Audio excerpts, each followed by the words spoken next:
You ever wonder how the code you write, the stuff we humans can actually read and make sense of, turns into something a computer can actually run? It's a pretty wild journey from our language to the machines. So today, we're going to pull back the curtain on that piece of magic we call the compiler. So here's how we're going to break it down. We'll start with the main problem, the translation challenge. Then we'll see how a compiler figures out the structure of our code, how it gets a little bit of foresight to make smart decisions, and finally, how it makes sure our code actually makes sense. So what's the core problem here? Well, at its heart, it's pretty simple. Humans and computers, they speak completely different languages. We think in ideas and logic. They think in on and off switches. Let's say you write a line of code, something super simple like this.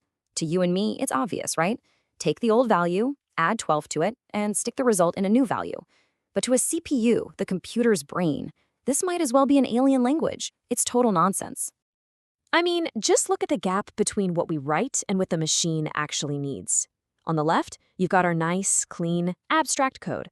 And on the right, that's machine code. It's just a raw stream of ones and zeros. That's it. That is the only language the processor really speaks. And this is where our hero, the compiler, steps onto the scene.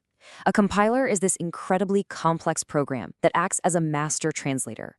Its whole job is to bridge that massive gap and turn our human ideas into the machine's reality. Okay, but here's the thing. Before a compiler can even think about translating, it has to understand what it's looking at. And its first big job is to check if our code is even following the basic rules of the language. This whole phase is called syntax analysis, or what most people just call parsing. And you can think of it exactly like your high school English teacher checking a sentence. Does it have a noun, a verb, are the commas in the right place? The compiler's doing the exact same thing, just for code. It's checking the grammar. So how does it do this? Well, it takes our line of code and breaks it down into this cool hierarchical structure called a parse tree. You can see it here. It identifies the main thing happening is an assignment. Then it breaks that down into all its little pieces. You've got your identifier, your operator, and then the whole expression on the right. It basically creates a complete grammatical map of our code. Now, you might think building this tree is straightforward, but it's not always that easy. Sometimes the parser gets to a fork in the road, and to make the right choice, it needs a little peek into the future. So imagine the parser is chugging along, reading your code symbol by symbol. At every single step, it's asking itself this one question.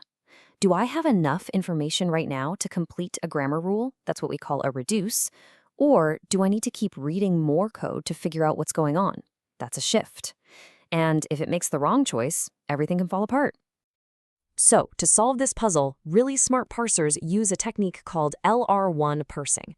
And the secret ingredient, the real magic, is this thing called a look-ahead, that little A at the end.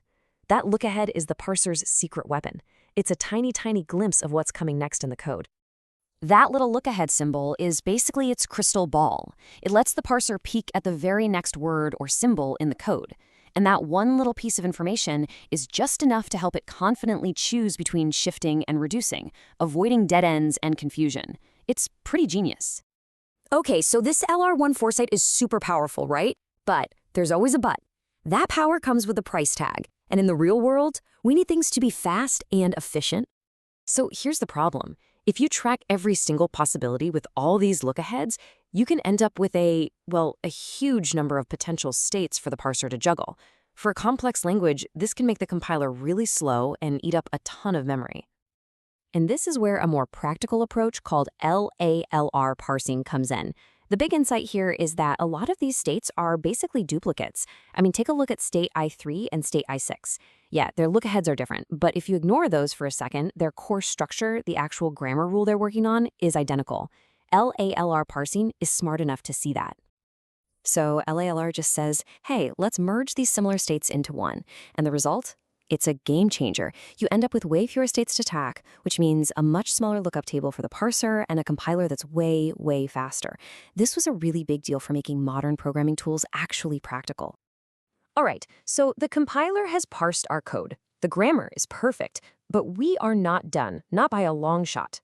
Think about it. Just because a sentence is grammatically correct doesn't mean it actually makes any sense. Okay, so take a look at this weird little snippet of C code. Just for a second. If a parser looked at this from a purely grammatical point of view, It would say, yep, checks out, follows all the rules of C syntax. But you and I can both see that something is very, very wrong here. The code is syntactically perfect, but it's just full of logical nonsense. And this is where the next, and arguably one of the most important phases of compilation comes in. See, this code is full of what we call semantic errors, errors of meaning, and it's the compiler's semantic analyzer that catches all of this stuff. It's the part that says, hey, you're calling a function with a wrong number of arguments, or whoa, you can't assign a number to a text pointer, or you're trying to use an array element that doesn't even exist. It's checking for all the logical problems that pure grammar can't possibly find. And this whole multi-stage process, this journey from just raw text to a deep logical understanding, that's really the hidden genius of the modern compiler. So let's just do a quick recap of this whole amazing process. First, the compiler has to solve the big translation problem, bridging that gap between us and the machine. Next, it does syntax analysis, using clever tricks like LALR to understand the grammar. And finally, it does semantic analysis, making sure the code isn't just correct, but that it's also logically sound.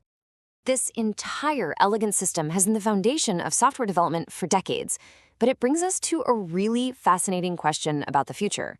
Now that AI models are starting to write more and more code themselves, how is the role of the compiler, our ultimate code critic, our translator, our enforcer of logic, how is that role going to have to change and evolve?